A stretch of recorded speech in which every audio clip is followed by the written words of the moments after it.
राधा स्वामी जी, संगत जी, बाबा जी ने बताया कि कोई भी रिश्ता सच्चा नहीं है। इस संसार में हमारे जितने भी रिश्ते हैं, चाहे माता पिता, बीवी बच्चे, भाई बहन, हर रिश्ता झूठा है। बाबा जी ने बताया हमारा शरीर एक काल का पिंजरा है, किराए का मकान है। जितनी सांसें मालिक ने हमें बख्शी हैं, उनको भुगतने के बाद हमें इस शरीर को छोड़कर चले जाएंगे। यह शरीर कभी किसी का साथ नहीं देता। बड़े बड़े राजा महाराजा जिनसे दुनिया थर थर कांपती थी, आज उनकी कब्रों को हम किस तरह की नफरत भरी नजरों से देखते हैं। हमारी कब्रों को भी लोग इसी तरह से देखेंगे।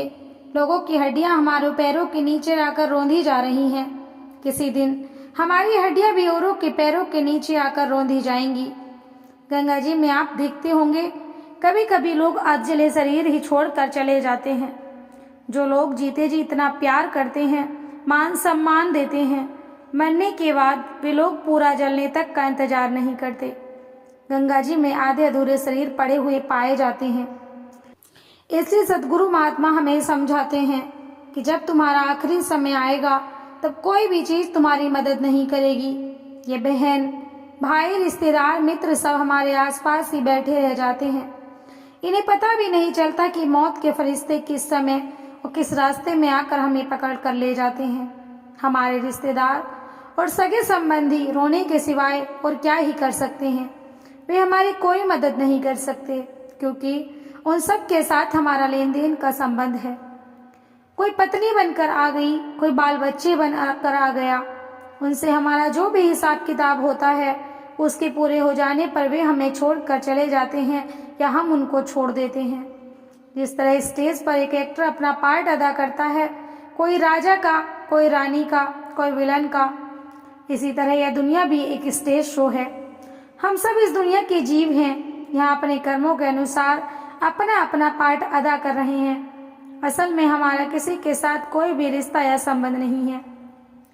जिस तरह नाटक के समाप्त हो जाने पर स्टेज से उतरने के बाद ना कोई राजा होता है, ना कोई रानी होती है, उसी तरह इस देह को छोड़ने के बाद भी हमारा किसी से कोई संबंध नहीं रह जाता।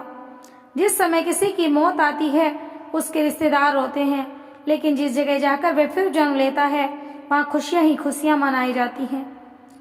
आत्मा पिछले रिश्तेदारों को याद तक नहीं रहती, अगले रिश्तेदारों के साथ खुशी मनाती रहती है। पिछले रिश्तेदारों का भी रोना भी चुप नहीं होता और अगला जन्म जहाँ हम लेते हैं, वहाँ लोग खुशी से झूम रहे होते हैं। कुछ दिन के बाद रिश्तेदार भी भूल कर बैठ जाते हैं।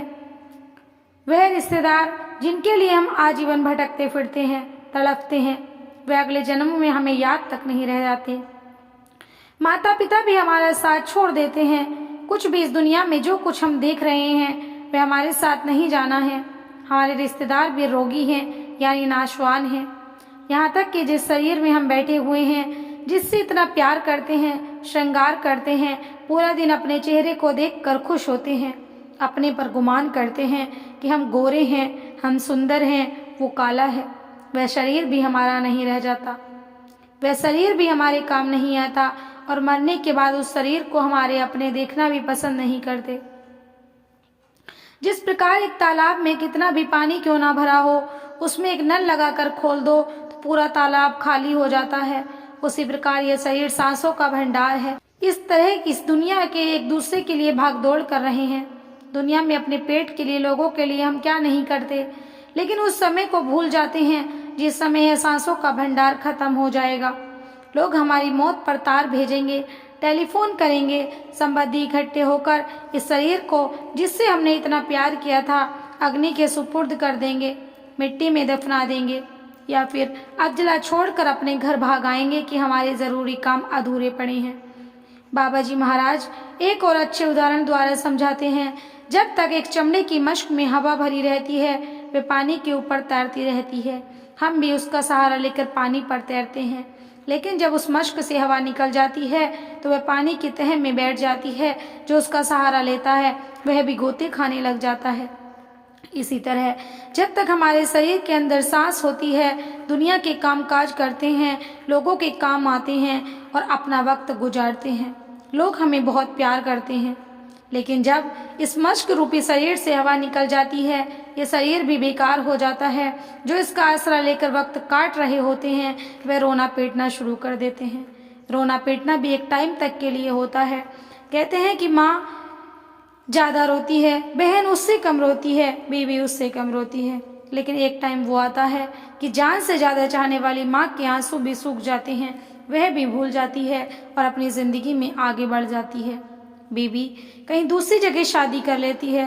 लोग उसको प्रेशराइज करते हैं कि अरे तुम्हारा पति तो चला गया है, तुम्हारी पूरी ज़िंदगी पड़ी है, क्या ही करोगी, कैसे रहोगी, और उसकी दूसरी जगह शादी करा दी जाती है।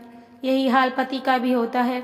लोग कहते हैं तुम्हारी बीवी खत्म हो गई, दूसरी शादी कर लो। रिश्तेदारों और दोस्तों और अपने रिश्तों के मोह में फंसकर हम मालिक को भूल बैठे हैं। इस शरीर में आने का उद्देश्य और मतलब भूल बैठे हैं। जब हमारे पास धन दौलत नहीं होती है, हमें अपने भी छोड़ जाते हैं। बाबा जी महाराज कहते हैं, संत महात्मा भी हमें समझाते आए हैं कि बड़ी मुश्किल से हमें यह मनुष्य का जामा मिला है, लेकिन हम इस जामे में आकर अपने मन के अधीन होकर अपनी इंद्रियों को नहीं भोगों में फंसाना है। जितना भी हो सके हमें इस दुनिया से संबंध और हमारे शरीर के जरिए जो संबंध बनते हैं उनको निभाते हुए अपनी जिम्मेदारियों को पूरा करना है। संगत जी, आपको आज का सत्संग हमारी वीडियो कैसी लगी कमेंट में राधा स्वामी जी जरूर लिखें। इस तरह की वीडियोस अगर आप देखना पसंद करते हैं तो हमारे चैनल को सब्सक्राइब करके बेल आइकन घंटी जरूर दबा दें। अपने दोस्तों में शेयर करें। राधा स्वामी जी।